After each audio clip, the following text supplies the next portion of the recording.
All right, so I just moved, and unfortunately right now my Wi-Fi is not connected to my printer. This is an 8035E HP OfficeJet Pro 8035E. I'm going to show you how to do that. So it's very simple. So I'm going to go to my display screen here. I'm actually going to scroll this down here. So I'm going to scroll that down. All right. So you look, you see my Wi-Fi symbol with a little bit of my Wi-Fi symbol. I'm going to click on that. Okay.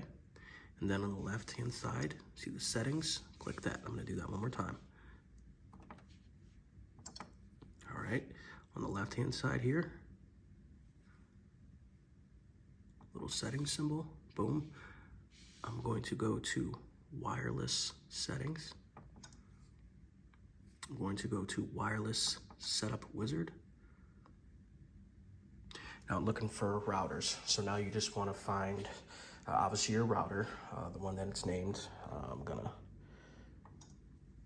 show that. And then it's gonna ask you for your password. So where you find your router password is gonna be on the back of your router, on the front or the bottom, depending on what router you have. So I'm going to type this in, and then I'm gonna continue the video after I type it in.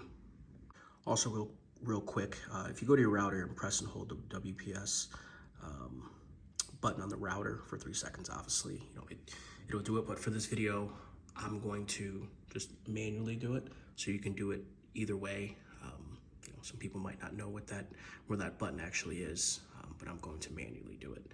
But if you notice, your printer right now is searching, essentially trying to connect with something. So if you do press that button, it'll connect. All right, so I manually put it in, hit done. All right, it's asking me, is that my network? My wireless password. Trying to connect. And boom, connection successful.